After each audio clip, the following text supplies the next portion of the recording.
অনেকগুলো কথা আমরা বলি বিবেকে, আর কতগুলো কথা বলি আবেগে। আবেগের কথা হলো বর্তমান ক্ষমতা কে আছে, এটা আবেগ। অনেকে বলে আওয়ামী লীগ ক্ষমতায় আছে রে, কিন্তু বিবেক কি বলে? কথা কয় না। আবেগে মানুষ খালি কাফের হয়। যদি আপনি বলেন যে বর্তমান আওয়ামী লীগ ক্ষমতা আছে, বলা মাত্রই আপনি কাফের হয়ে যাবেন। কারণ আল্লাহর ক্ষমতার মধ্যে কাউকে ঢুকানো যাবে না।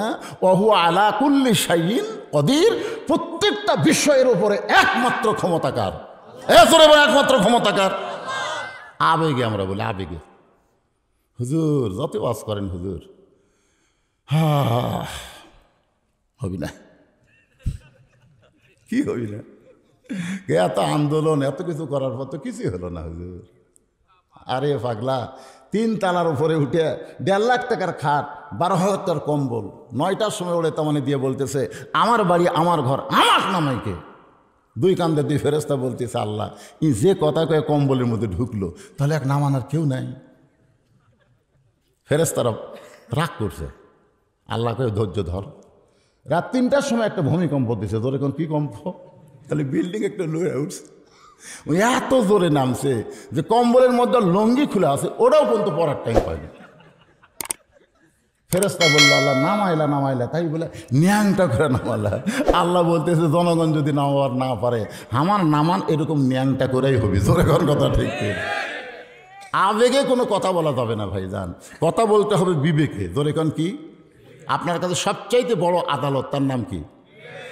আবেগে আবু যর গিফারি বলতেছে কবর, তুই কি জানিস গভীর রাত্রে যাকে দাফন করব সে দুনিয়ার সাধারণ কোনো মেয়ে না, আল্লাহ নবীর মেয়ে হওয়ার পরেও নবী তারে মা বলে সম্মান দিয়েছে।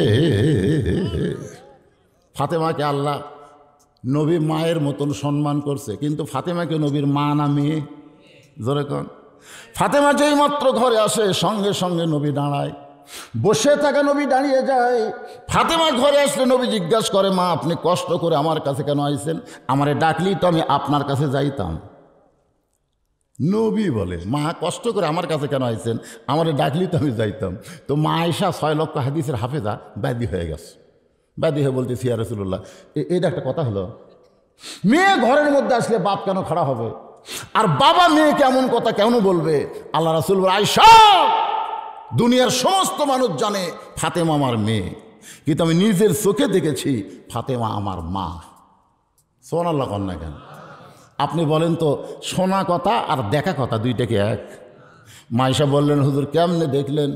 রাসূল বললেন তায়েফের ময়দান থেকে রক্তমাখা দেহ নিয়ে আমি যখন মক্কাত আসলাম, ওই সময় আমাকে আদর করার চাচা আবু তালেব নাই, আমার দরদের বিবি খাদিজাও দুনিয়াতে নাই। ওই সময় আমাকে দরদ করার মেয়ে হলো আমার 4টা মেয়ে। ধরে কোন কয়টা মেয়ে? মেয়েরা বাপকে দয়া কম করে না বেশি করে? রাসূল বললেন 3টা মেয়ে আমার একসঙ্গে ঘরের মধ্যে ঢুকলো, জয়নাব কুলসুম আর ওকে, ওরা 3 জন আমার মাথায় হাত দিয়ে বলল বাবা তায়েফবাসী এত পাথর মারছে, এই কষ্ট আপনি কেমনে সহ্য করবেন বাবা? আপনার চামড়া কেটে রক্ত বের হয়ে গেছে, গোটা দেহ ক্ষত হয়ে গেছে, এই কষ্ট আপনি কেমনে সহ্য করবেন? রাসূল বলে আয়েশা রে 3টা মেয়ের মতন কথা বলে যখন ঘর থেকে বাইরে যায়, এমন সময় ফাতেমা ঘরের মধ্যে ঢুকি দরজা বন্ধ করে দেয়। আমি রাসূল চমকে গিয়ে বললাম ফাতেমা ঘরের মধ্যে ঢুকে দরজা বন্ধ করলেন কেমা? ফাতেমা বলে বাবা আপনার মাধ্যমে আল্লাহকে আমি কয়টা কথা বলবার চাই, আমার সরাসরি কথা বলার যোগ্যতা নাই, আপনার মাধ্যমে আমি আল্লাহকে বলতে চাই। ফাতেমা বললেন আল্লাহ তোমার যদি বাবা থাকতো আর তোমার বাবা যদি আজকে তায়েফে যাইতো আর তায়েফবাসী যদি পাথর মারতো, আল্লাহ বলো তো তোমার কেমন লাগতো? তোমার বাবা নাই বলে তুমি ফাতেমার বাবার দরদ বুঝতে পারলা না। তুমি ইব্রাহিম নবীর জন্য নমরুদের চুলা শান্তির বাগান বানায় দাও, মুসা নবীর জন্য সাগরকে তুমি রাস্তা বানাও, আর আমার বাবার জন্যে তায়েফের পাথর তুমি তুলা বানাবার পারলা না। জন্মের আগে আমার বাবা হারাইছে, 6 বছর বয়সে আমার বাবা মা হারাইছে। তুমি জানো গো আল্লাহ, এই বছরেই তুমি তার চাচা আবু তালেবকে নিয়ে গেলা, আবার এই বছরই আমার মা খাদিজাকে তুমি দুনিয়া থেকে টান দিলা, আবার এই বছরে তুমি তায়েফে আমার বাবাকে রক্তাক্ত করে দিলে।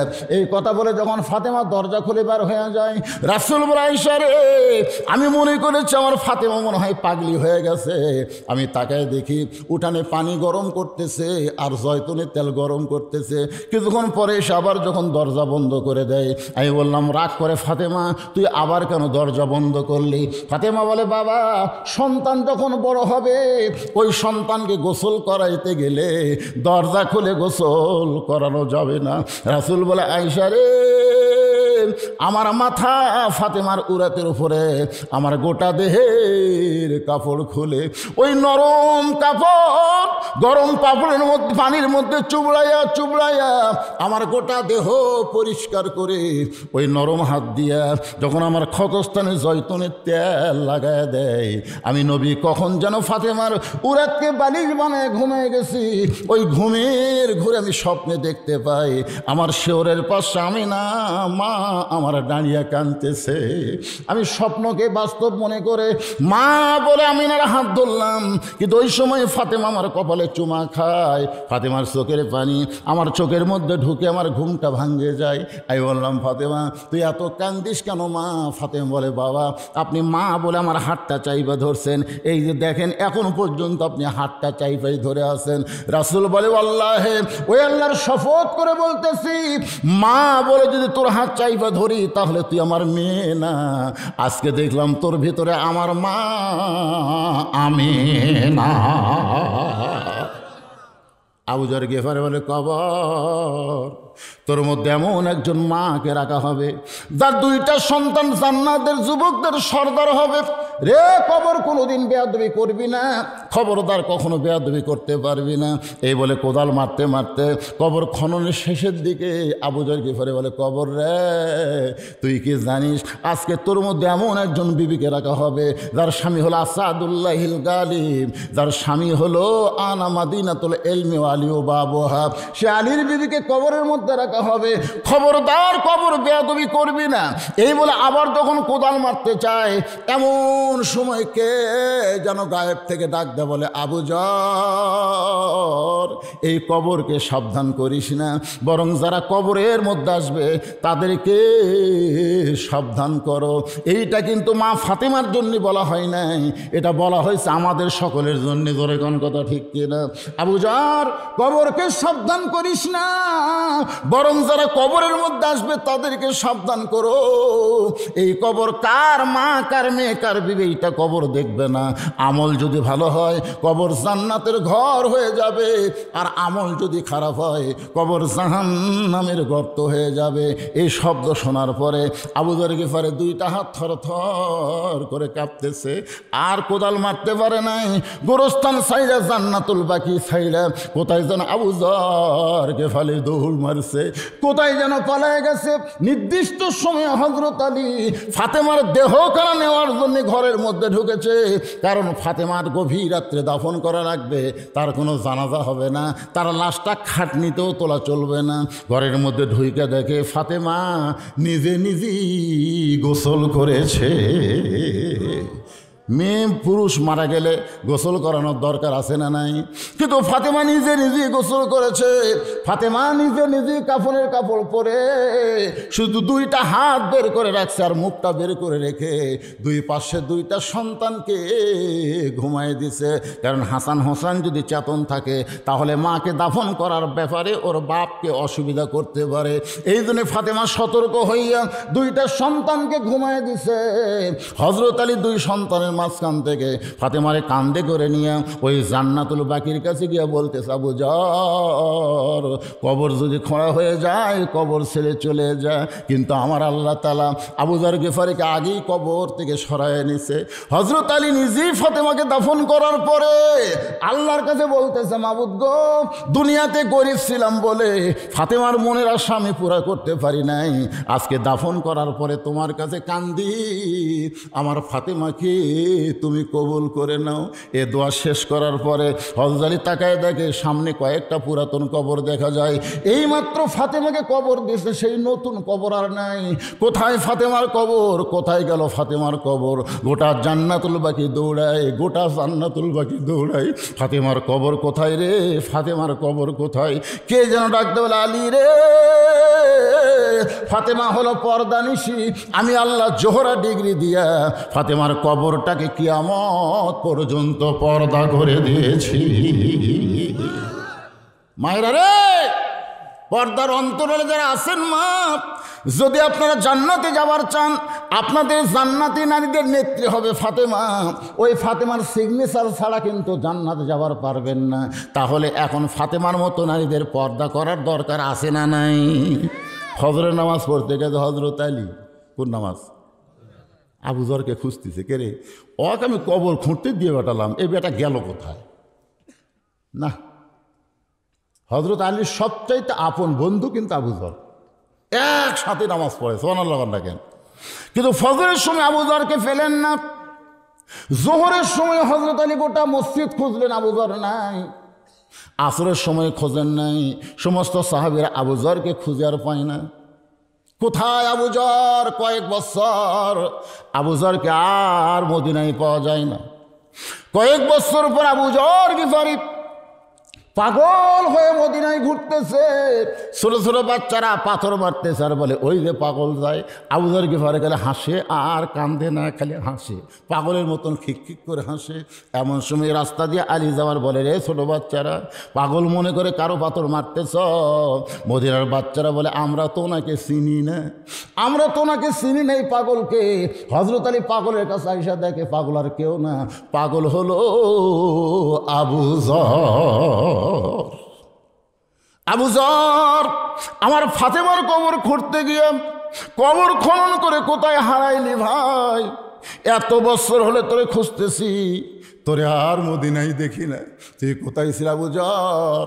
একটা আবার কথা বল, কবর খুঁড়তে খুঁড়তে কেন তুই কবর ছেড়ে পালায় গেলি? আবু যর গিফারি কোনোই কথা বলে না। আলী বলতেছে, আবু যর কথা বল, কথা বল।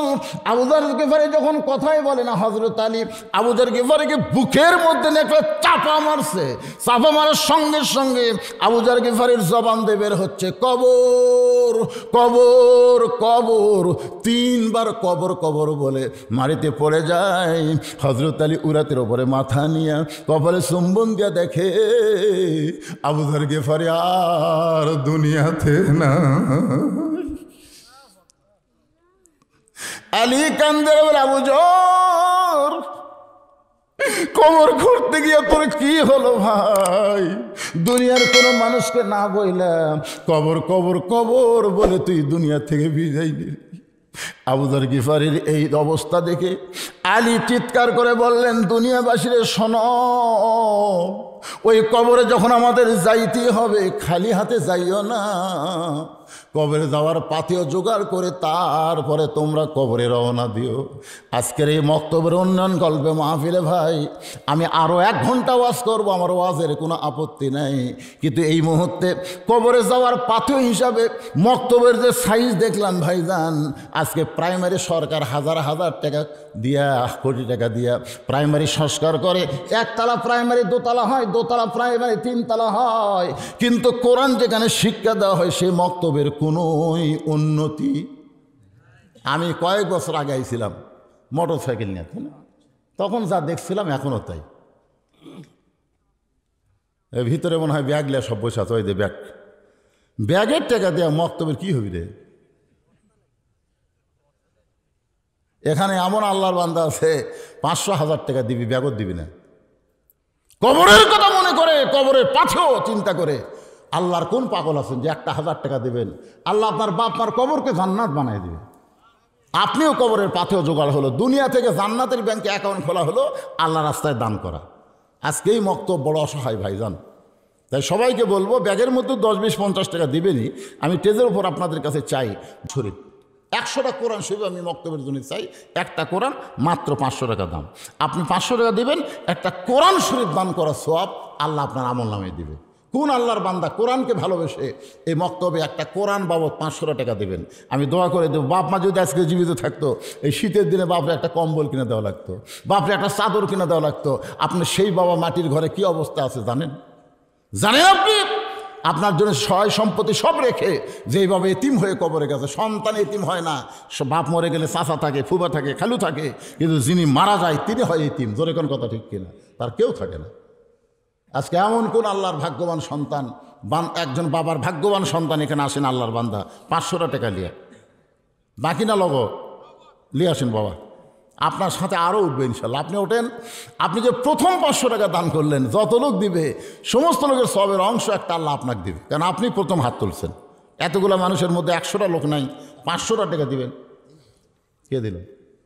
তা আপনি কাছে টাকা আছে আগে, আপনি 3000 দিয়ে এটা একটা কাম করলেন, আরো 2000 দেওয়া লাগবে। হ্যাঁ দেবো নেই, কাছে নাই। কি নাম বাবা?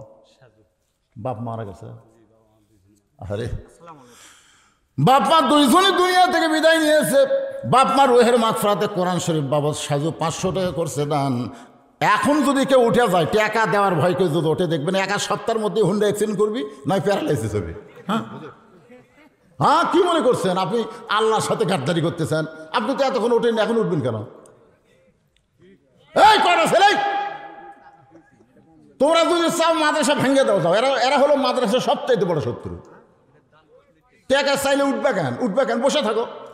তুমি কিছু না নিয়ে পারলে 10টা টাকা তো দিবা, তোমার কাছে ব্যাগ যাবে, তুমি তখন দিও। ওঠো কেন? দিচ্ছে তো মানুষ। এই দেখেন 500 টাকা চড়াইছে, আল্লাহর এক পাগল দান করেছে, আল্লাহ দানকে কবুল করেন।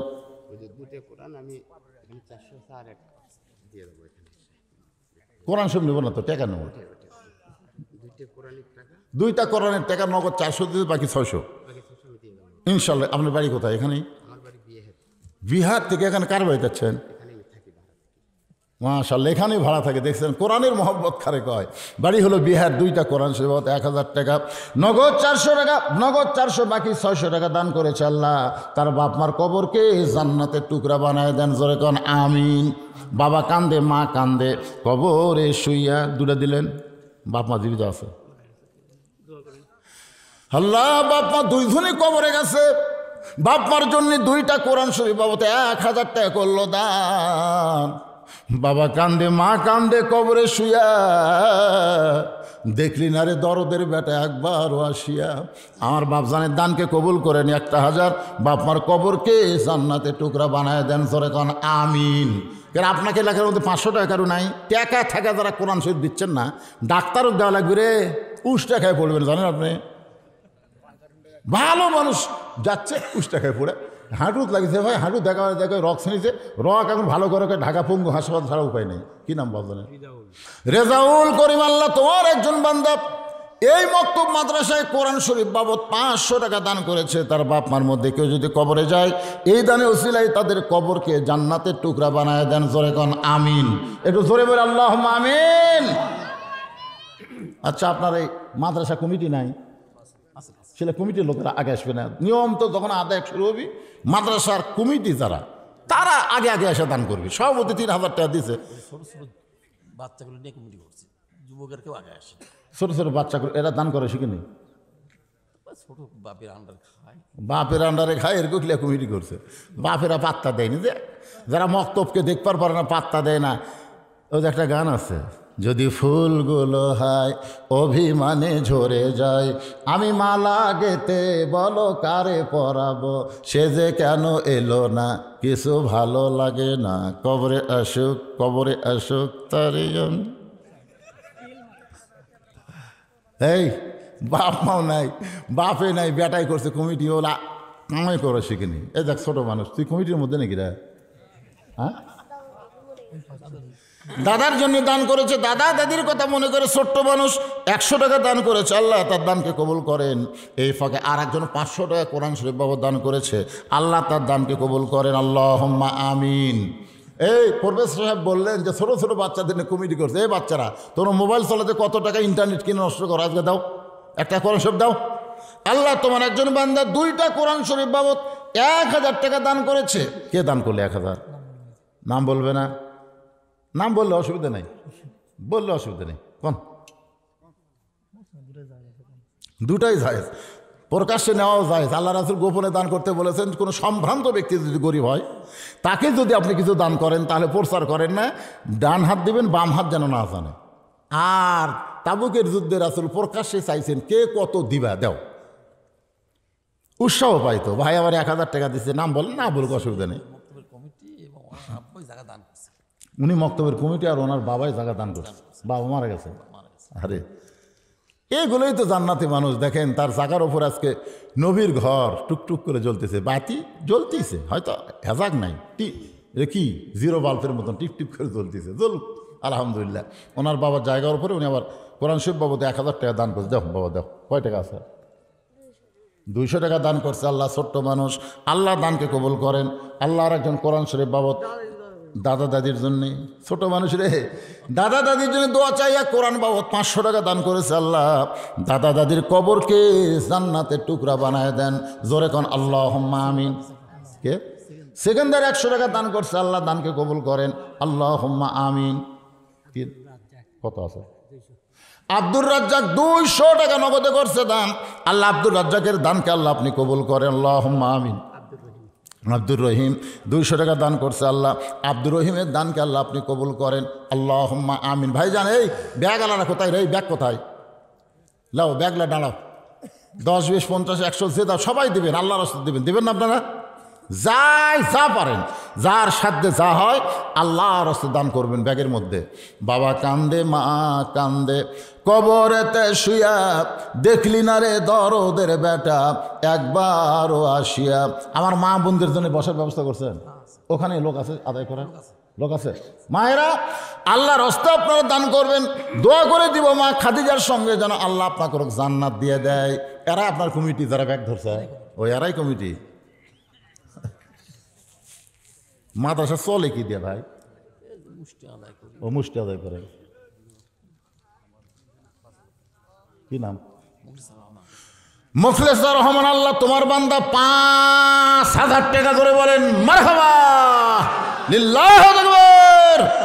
মুখলেসুর রহমান 5000 টাকা আল্লাহ কবুল করে, আল্লাহুম্মা আমিন। এই ফাঁকে একজন 200 টাকা দান করছে, আল্লাহ কবুল করেন। 500 টাকা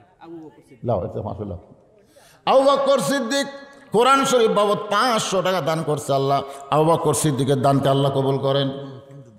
কে? টুনু নামে আল্লাহর একজন বান্দা 200 টাকা দান করছে, ফেরত নেবেন, ফেরত নেবেন। হ্যাঁ, কি নাম? নাজমুল হাসান 2টা কোরআন শরীফ বাবদ 1000 টাকা দান করেছে, আল্লাহ নাজমুল হাসানের দানকে আল্লাহ আপনি কবুল করেন। এই ব্যাগ আদায় করে এখানে জমা দাও, সাথে সাথে ওয়াজ শুরু হবে। নামাজের কথা মনে আছে আপনাকে? নামাজের কথা মনে আছে? হ্যাঁ, ফাসাল্লি রব্বিকা, 1 নম্বর হলো নামাজ। এই নামাজ আমাদেরকে আদায় করতেই হবে। বর্তমান প্রধানমন্ত্রী নামাজের জন্য 564টা মডেল মসজিদ বানাইছে। নামাজের জন্য কত মসজিদ সরকারি বানাচ্ছে? 564টা মসজিদ। আমাদের কাহালুত আছে না নাই? প্রত্যেকটা উপজেলাতে একটা করে তো আছে। হ্যাঁ,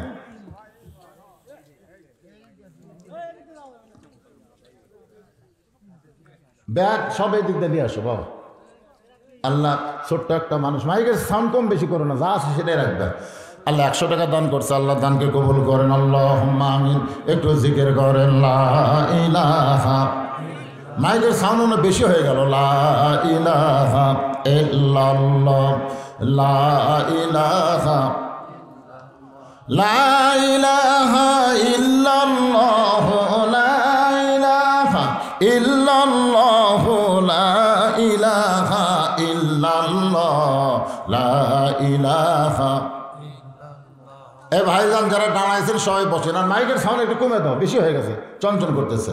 লা ইলাহা, লা ইলাহা ইল্লাল্লাহু মুহাম্মাদুর রাসূলুল্লাহ। তোমরা বসো বাবা, সাথে সাথে বসো।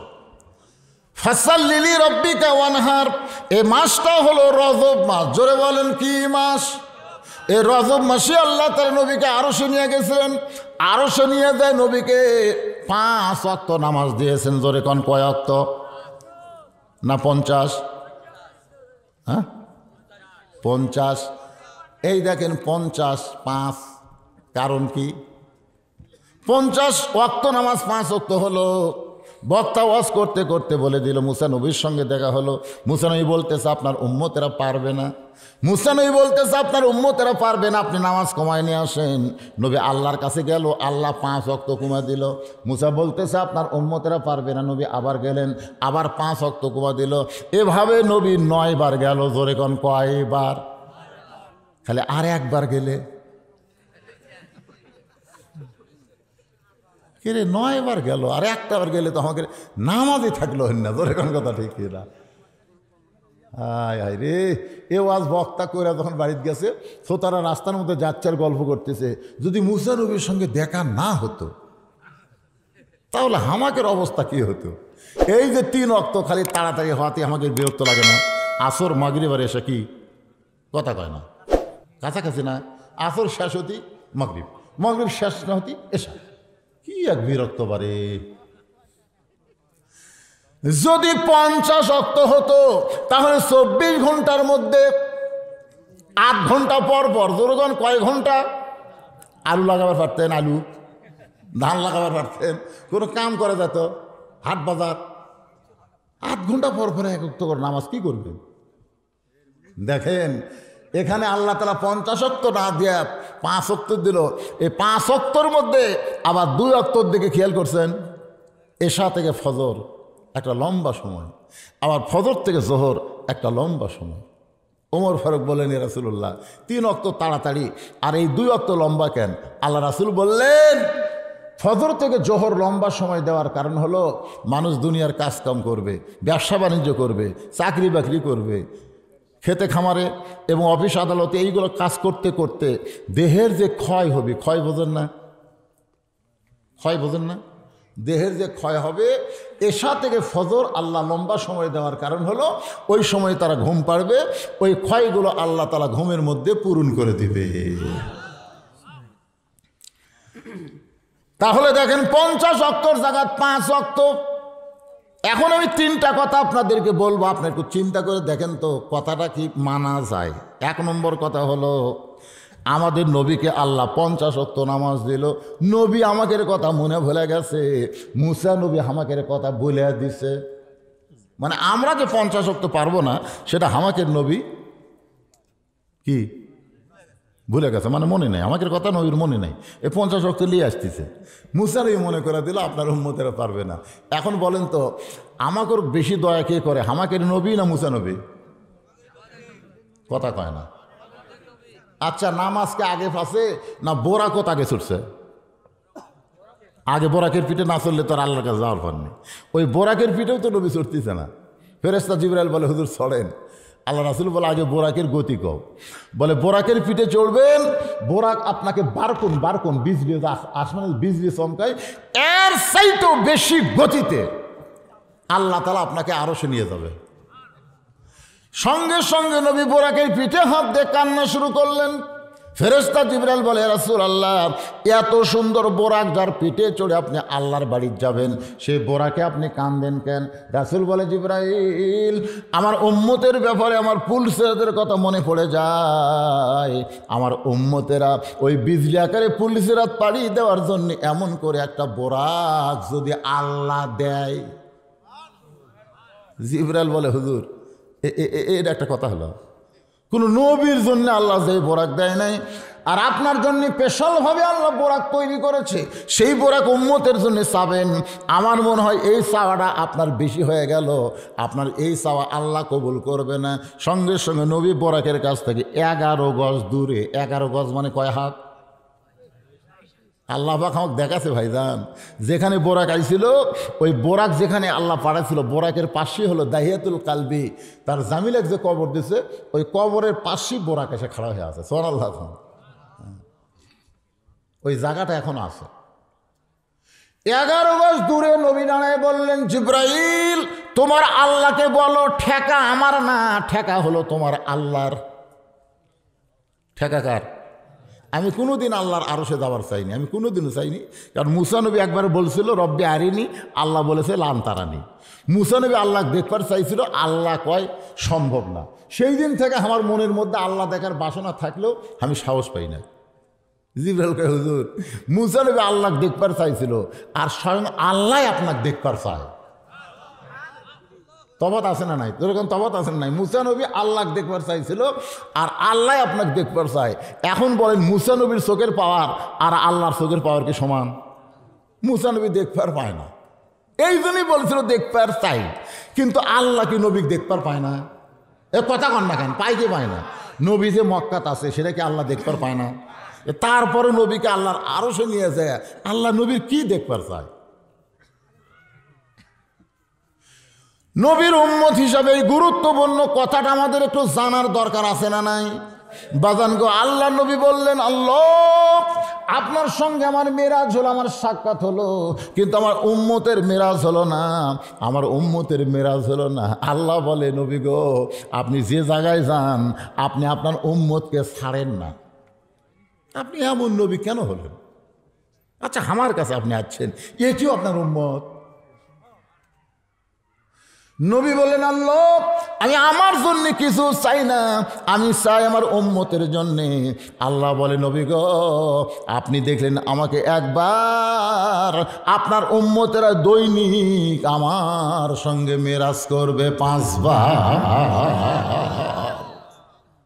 আসসালাতু মেরাজুল মুমিনিন, নামাজ হচ্ছে মুমিনদের জন্য মেরাজ। ভাই আজকে সেই নামাজ আমাদের পড়ার টেনশন নেই।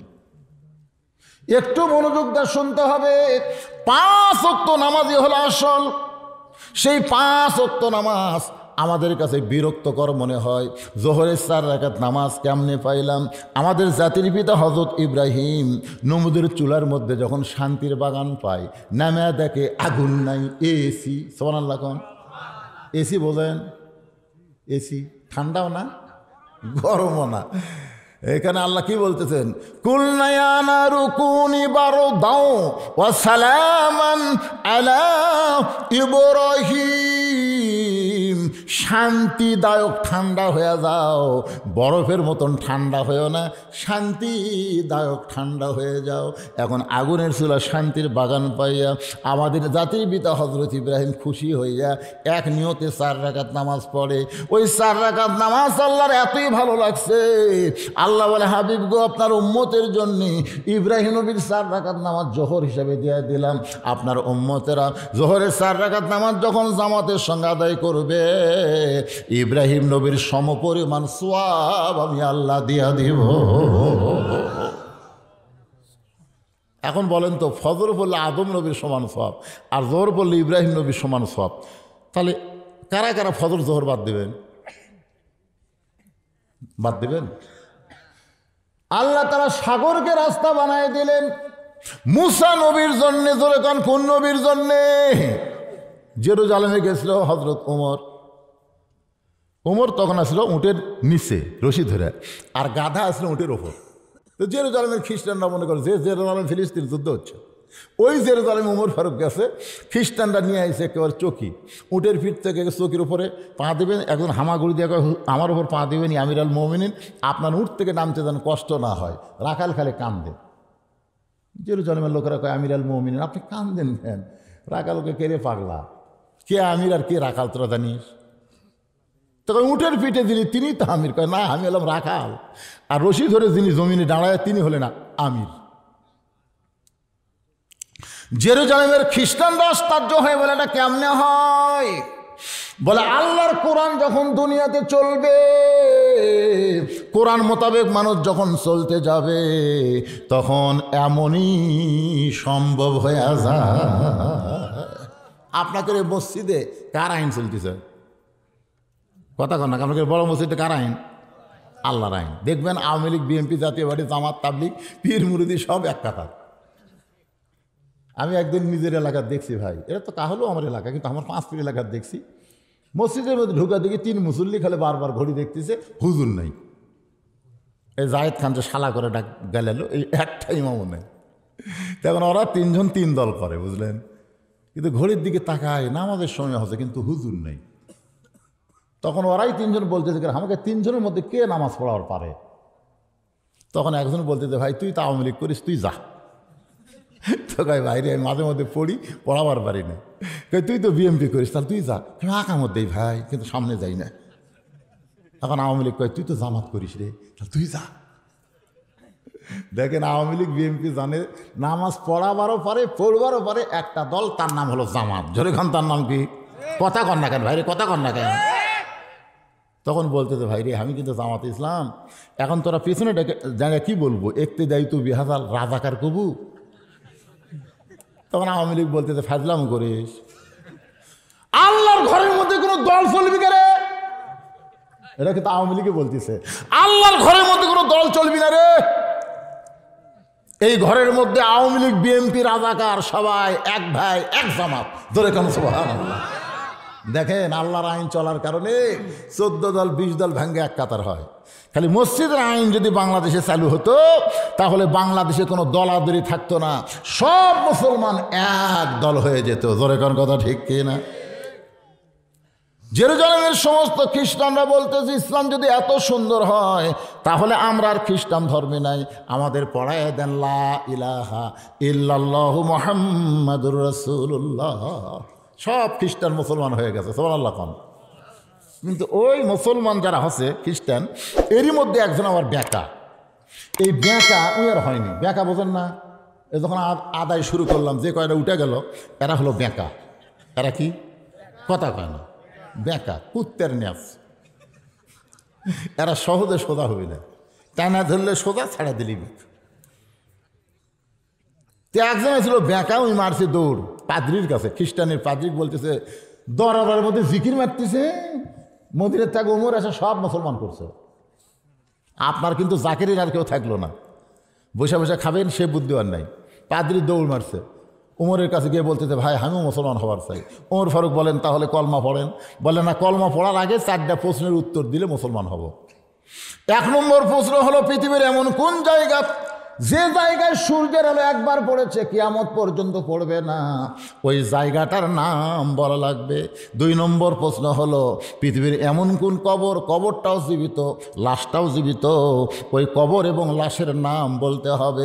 3 নম্বর প্রশ্ন হলো পৃথিবীর এমন কোন 2 ভাই একসঙ্গে জন্মগ্রহণ করেছে, বহু বছর পরে একসঙ্গে 2 জনকে হত্যা করা হয়েছে, কিন্তু এক ভাই এক ভাইয়ের চাইতে 100 বছরের বড়। 4 নম্বর প্রশ্ন হলো পৃথিবীর কোন কয়েদি কারাগার নিঃশ্বাস নেবার পারে না, এরপরও জীবিত থাকে। ওমর কান্দার বলে পাদ্রি রে তোমার 4টা প্রশ্ন আমি জীবনে শুনি নাই, তাহলে উত্তর কেমনে দেব? পাদ্রি বলতেছে আমি তাহলে মুসলমান হতে পারলাম না। ওমর ফারুক জেরুজালেম থেকে যখন ফিরাইছে মদিনায়, হজরত আলী শিক্ষামন্ত্রী তখন ছিলেন। তখন হজরত আলী হলেন শিক্ষামন্ত্রী। দরকার কি মন্ত্রী? কথা কন না কেন, কি মন্ত্রী? বাংলাদেশেও শিক্ষামন্ত্রী আছে না নাই? ইসকনের সদস্য। এতদিন শিক্ষামন্ত্রী ছিল দীপমণি, এখন হয়েছে নওফেল। জোরে কর নাম কি? নওফেল। বাজানরে একটু মনোযোগ দিয়ে শুনবেন।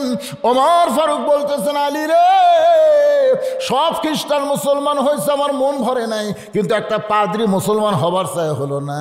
আলী বলতেছেন কেন হলো না? বলে 4টা প্রশ্ন করেছে। 1 নম্বর প্রশ্ন হলো পৃথিবীর কোন জায়গা সূর্যের আলো একবার পড়েছে কিয়ামত পর্যন্ত পড়বে না, ওই জায়গাটার নাম কি? আলী মুসকি মুসকি হাসি আর বলে আপনি কেন পারলেন না? আল্লাহ মুসা নবীর জন্যে সাগরকে রাস্তা বানায় দিল, ওই সময় সূর্যের আলো সাগরের তলায় গেল, যখন ফেরাউন নামলো তখন সাগর পূর্বের মতোই হয়ে গেল, ওই জায়গায় কিয়ামত পর্যন্ত আর সূর্যের আলো পড়বে না। ওমর বলে আলী রে 2 নম্বর প্রশ্ন করলো কবরটাও জীবিত লাশটাও জীবিত, এইটা কি দুনিয়াতে কোনোদিন হতে পারে? আলী বলতেছেন কবর হলো মাছ আর লাশ হলো ইউনূস আলাইহিস সালাম। ওমর চমকে বলে আলী রে 2 ভাই একই সঙ্গে জন্মেছে, বহু বছর পর একই সঙ্গে হত্যা করেছে, এক ভাই এক ভাইয়ের সাথে 100 বছরের বড়। আলী বলতেছে ওজাইর আর আজিজ আলাইহিস সালাম, ওজাইরকে আল্লাহ তাআলা 100 বছর ঘুম দিছিল, ওই ঘুমটাকে তার মৃত্যুর মধ্যে শামিল করে তার হায়াতের মধ্যে ধরে নাই। আবার 2 ভাইকে যখন কাফেররা হত্যা করলো তখন দুনিয়ার হিসাবে এক ভাই এক ভাইয়ের সাথে 100 বছরের বড়। ওমর কান্দের বলে আলী রে পৃথিবীর কোন কারাগার কয়েকদিন নিঃশ্বাস নেবার পারে না, জীবিত চিন্তিত থাকে। আলী বলতেছে মায়ের পেটে সন্তান নিঃশ্বাস নিবার পারে না, এরপরও আল্লাহ জীবিত রাখে। ওই যে সাগরকে আল্লাহ 12 লাইন রাস্তা করে দিল, ওই সাগরের মধ্যে মুসা নবী এক নিয়তে 4 রাকাত নামাজ আদায় করেছিল। ওই 4 রাকাত নামাজ আল্লাহর এতই ভালো লাগছে, উম্মতে মুহাম্মাদের জন্য আসরের 4 রাকাত ফরজ হিসেবে দেয়া দিচ্ছে। আসরের 4 রাকাত ফরজ যখন জামাতে আদায় করবেন, মুসা নবীর সমপরিমাণ সওয়াব আল্লাহ দান করে দিবে। মাগরিবের 3 রাকাত ফরজ। যেই নবীর আলোচনা শুরু করেছিলাম, ইয়াকুব নবী, জোরে বলেন নাম কি? ইয়াকুব নবীর একটা সন্তানকে কুয়ার মধ্যে ফেলে দিয়েছিল, তার নাম হলো ইউসুফ। শেষ পর্যন্ত বণিকেরা বিক্রি করলো, জুলাইখার বাড়িতে লালন পালন হলো। আবার জুলাইখার অভিযোগে ইউসুফকে জেলখানার মধ্যে ঢুকানো হলো। আপনারা বলেন তো, অন্যায়ভাবে কাউকে যদি জেলের মধ্যে ঢুকায়, তার দাম বাড়ে না কমে? যার প্রমাণ হলো আমির হামজা। বগুড়ার ইউটিউবাররা কক্সবাজার গেছে রে, বগুড়া থেকে কুটি গেছে। কে রে? আমির হামজা। আমি চিন্তা করল, আমার ঘুরে বসে 2-4 দিন জেলত থাকা লাগলো রে। আসলে জেলত গেলে ভালো মানুষ, তার দাম বাড়ে। যার ফরমান হলো আমির হামজা, যার ফরমান হলো আল্লামা সাইদি। মরে যাওয়ার পরে কমপক্ষে 1 লক্ষ জায়গায় তার জানাজা হচ্ছে। জোরে কোন সোহান কথা কন না কেন? ইউসুফ নবীকে জেলের মধ্যে ঢুকানোর কারণে আল্লাহ কি তার দাম কমাইছে না বাড়াইছে? শেষ পর্যন্ত মিশরের প্রেসিডেন্ট বানিয়ে দিচ্ছে। যারা কুয়ার মধ্যে ফেলে দিয়েছিল ওরাই গেছে। ওরা 10 ভাই যায় বলতেছে, যাবো না, যাবো না, খাদ্যের বড় দরকার, আমরা খুব ক্ষুধাতেছি। ইউসুফ নবী বললেন, তোকে পরিচয় কি রে? কাহাগের বাঘের নাম ইয়াকুব নবী। তখন বুঝতে পারলো তো এরাই 10 জন রে, কুয়ার মধ্যে ফেলে দিছে। যাই হোক, বহু ঘটনার পরে ইউসুফ নবী যখন বাপের সঙ্গে মিলন হয়, ওই সময় শুকরিয়া তান 3 রাকাত নামাজ পড়ে। ওই 3 রাকাত নামাজ আমাদের জন্য আল্লাহ মাগরিবের 3 রাকাত ফরজ করে দিয়েছে।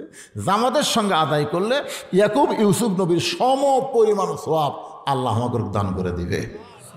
এখন বাকি থাকলে এশার নামাজ। জোরে বলেন কোন নামাজ? আমাদের নবী দুনিয়াতে আসার আগে একজন নবীকে আল্লাহ দুনিয়াতে পাঠাইছিল। বলেন তো সেই নবীর নাম কি? ঈসা আলাইহিস সালাম। এখন পর্যন্ত কিন্তু মহরে এবার এই কথাটা সবাই শূন্যস্থান পূরণ করেন না কেন? কে? হাই হাই রে, মরদ মানুষকেও পারল না রে। নবীর দুধ মতো হালিমার নামে একজন মা আমার 4টা কোরআন শরীফ বাবদ 2000 টাকা দান করেছে আল্লাহ। মা হালিমার সঙ্গে আমি হালিমার কবর জিয়ারত করছি, জান্নাতুল বাকি যেখানে ওসমান গনির কবর, সেখান থেকে মাত্র 150 দুধ মা হালিমাতুস সাদিয়ার কবর। সুবহানাল্লাহ বলেন, কি ভাগ্য জানেন। আপনার মক্তব্যের শিক্ষক 1000 টাকা দান করছে। অনেকেই দান করছে, হয়তো আগে ফাঁকে কিছু দান করছে, পরে কিছু দান করবে, না দিলে মাসে চলবি। তাই আদায় করছেন, আগে গ্রাম থেকে আদায় করছেন, মাশাআল্লাহ। যাই হোক, ও যেটা করতেছে একটু খেয়াল করেন। বর্তমানে এখনো তিনি জীবিত আছে, যার নাম হলো ঈসা নবী। জোরে কোন কি নবী? আর খ্রিস্টানরা কি মনে করে? কুরুশ বিদ্ধ করে মেরে হেল দিছে। আসলে কি ঈসা নবী মরছে? এই জন্য তো শালা ভ্রান্ত। ইসলাম ছাড়া যেগুলো ধর্ম আছে সবগুলো বানোয়ার ধর্ম। এখন পর্যন্ত তর তাজা আল্লাহ চতুর্থ আসমানে রেখে দিয়েছে। জোরে এখন সুবহানাল্লাহ। এর ঘটনা হলো, ইহুদিরা ঈসা নবীকে মারার জন্য বাড়ি ঘেরাও করছে। ঈসা আলাইহিস সালাম বলতেছে, আল্লাহ যে হারে বাড়ি ঘেরাও করছে, আমি তো দরজা খুললেই মারা ফেলবি। আল্লাহ বলতেছে দরজা খোলা লাগবে না, আমি ঘরের ছাদ ফাঁকা করে আপনি নিয়ে আসুন। আল্লাহ ঈসা নবীকে ছাদ ফাঁকা করে কোথায় লেগেছে? চতুর্থ আসমানে। ইহুদিদের মধ্যে এক বড় বীরের ধৈর্য কুলাচ্ছে না, কে রে এতক্ষণ দরজা পড়া দেবো, ভাঙ। এই দরজা ভাঙ্গা ভিতরে দেয়, ঈসা রে, কে রে ঈসা, তুই কুটি লুকালি রে। আল্লাহ তাআলা ওই বীরের চেহারা ঈসার মতো করে দিছে। ওই দরজা খোলা বের হয়ে বলতেছে, ভাই বহু খুঁজলাম ঈসা নাই। তারা বাড়া আসলো, তারা কয় তুই কে? আমি তো তোর কি ভাই রে, মার, মারছে। ওরা মনে করছে ঈসা নই মরছে। আল্লাহর মার দুনের ভার, ধরে কোন কথা ঠিক কিনা? কার মরার কথা কে বলল রে? ঈসা নবী চতুর্থ আসমানে যাওয়ার পরে আল্লাহকে ডাকতে বলে, মাবুদ, দুনিয়াতে মানুষ যায় মরার জন্য, দুনিয়াতে মানুষ যায় কিসের জন্যে? কথাটা সত্যি কথা, এটা কি মিথ্যা কথা? জাত সাকারাতুল মাউত হাক্কুন, যত সত্য কথা আছে তার মধ্যে একটা সত্য কথা হলো আমাদের মৃত্যু হবেই। যত বড়ই মরদ হন, মৃত্যু হবে না? হবে কি হবে না? ঈসা নবী বলতেছে, আল্লাহ, দুনিয়াতে মানুষ যায় মরার জন্যে, কিন্তু আমার যে মৃত্যু হলো না, আমার কি মৃত্যু হবে না? আল্লাহ বলে, ঈসা, শুধু একজন মাত্র জীবিত থাকবে, বাদ বাকি সবাইকে মরা লাগবে। আপনারা বলেন তো, যে একজন জীবিত থাকবে তিনি কে? কুল্লু মান আলাইহা ফানিউ ওয়া ইয়াবকা ওয়াজহু রাব্বিকা যুল জালালি ওয়াল ইকরাম। এমনকি যে আজরাইল আমাকে জান কবজ করে, আপনারা বলেন তো সে আজরাইল কি মরবে? আল্লাহকে আজরাইল দেখ তার কেউ আছে? আজরাইলকে আল্লাহ তন্ন তন্ন করে খুঁজে দেখছি, কেউ নেই। আল্লাহ কয়, ভালো করে খোঁজক রে। আল্লাহ, আপনি কি কন? যার হাতের তালুর উপর গোটা পৃথিবী, তাকে আপনি খুঁজবার কন? আর নাই, আল্লাহ কেউ নাই। আল্লাহ কয়, তুই কে? আজরাইল করছে, আমার কথা আমি ভুলেই গেছি। আল্লাহ কয়, এখন জান কবজ কর। আজরাইল কয়, আমার জান আপনি করেন না, এই দায়িত্ব আমার লয়, এটা তোর। সেই দিন আজরাইল যে একটা চিৎকার মারবি, আল্লাহ রে, নিজের জান নিজের কবজ করা লাগবে, এইটা যদি আগে জানতাম তাহলে এই জান কবজ করার দায়িত্ব আমি নিতাম না। আল্লাহ বলে, ঈসা, আপনারও মৃত্যু হবে। ঈসা বলতেছে, আল্লাহ চতুর্থ আসমানে। আল্লাহ বলে, চতুর্থ আসমানে নয়, আবার আপনাকে দুনিয়াতে প্রেরণ করা হবে। ঈসা বলে, আল্লাহ কবে নবী করে আবার প্রেরণ করবেন? আল্লাহ কয়, নবী করে না, বিশ্ব নবীর উম্মত করে।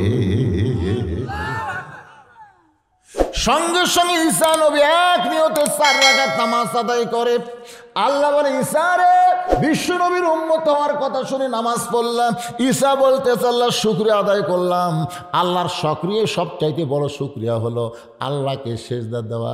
4 রাকাত নামাজ পড়ার কারণ হলো আপনি আমাকে নবী করে দুনিয়াতে প্রেরণ করছিলেন, আমি তেমন খুশি হইনি আল্লাহ, কিন্তু বিশ্ব নবীর উম্মত করে প্রেরণ করবেন, এই খুশিতে আমি 4 রাকাত নামাজ আদায় করেছি।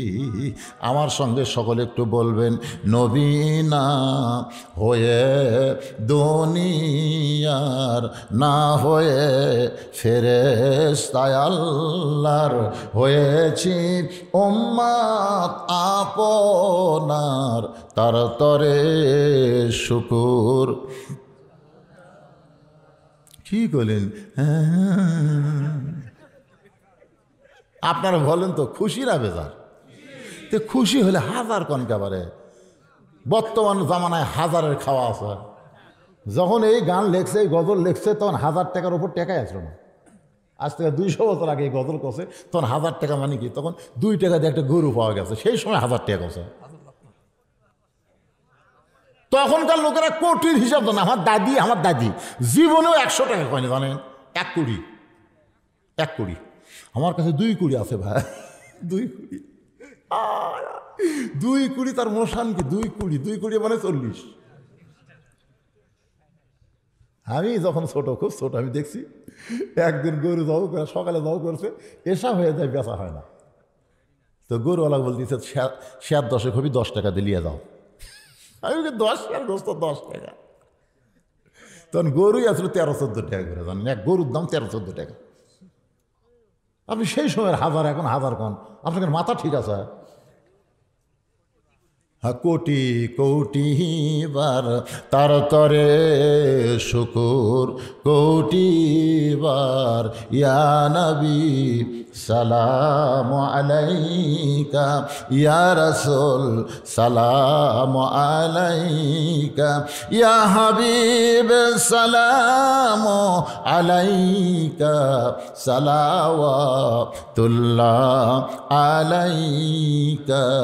আল্লাহ বলে, নবী গো, ওই চতুর্থ আসমানে ঈসা নবীর 4 রাকাত নামাজ আমার এতই ভালো লাগছে, আপনার উম্মতের জন্য এশার 4 রাকাত হিসেবে দিয়ে দিলাম।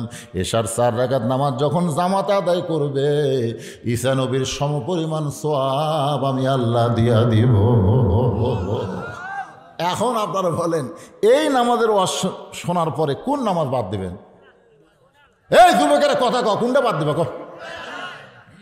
তাহলে ফাসাল লিলি রব্বিকা, 1 নম্বর নামাজ, 2 নম্বর কুরবানি, এই 2টা আমল যদি করে যাবার পারেন ভাই, হাসরের ময়দানে তামা হোক কি রোদ হোক কি ফেটে যায়, আমাকে কোনো টেনশন নাই। নবীর হাউজে কাউসারের পানি পান করবো, সূর্যের তলে দেয় খাড়া হবো, জোরে খানো সুবহানাল্লাহ, দিয়ে কি করবো? হ্যাঁ, সূর্য কবি তুই চলবো না, তোর মধ্যে হাউজে কাউসারের পানি আছে, সূর্য তো দূরের কথা, তুই জাহান্নামত গেলেও জাহান্নাম জান্নাত হবি। আমরা সে হাউজে কাউসারের পানি পান করতে চাই। এই 2টা আমলের বিনিময়ে আল্লাহ যেন কবুল করে, জোরে কোন আমিন। ফজরের নামাজ জামাতের সঙ্গে আদায় করবো ইনশাআল্লাহ। আস্তাগফিরুল্লাহ রাব্বি মিন কুল্লি যামবি ওয়া আতুবু ইলাইহি, লা হাওলা ওয়ালা কুওয়াতা ইল্লা বিল্লাহিল আলিয়্যিল আযীম। আল্লাহুম্মা সাল্লি আলা সাইয়্যিদিনা শাফিঈনা নাবিয়িনা মাওলানা মুহাম্মদ ওয়া আলা আলিহি ওয়া সাহবিহি ওয়া বারাক ওয়া সাল্লিম। আল্লাহুম্মা আমিন। আল্লাহুম্মা আনতাস সালাম ওয়া মিনকাস সালাম, তাবারাকতা ইয়া যাল জালালি ওয়াল ইকরাম। মাবুদ, কঠিন শীতের ভিতরে আরামের তোষক কম্বল ল্যাপকে বাদ দিয়া, আরামের ঘুমকে বাদ দিয়া তোমার পাগল বান্দারা আমার সামনে বসে বসে আলোচনা শুনেছে। আল্লাহ, তোমার বান্দিরা পর্দার অন্তরালে বসে বসে আলোচনা শুনেছে। মেহেরবানি করে আজকের মাহফিল আমাদের সকলের হেদায়েতের জন্যে, নাজাতের জন্যে, জান্নাতের জন্যে কবুল করো।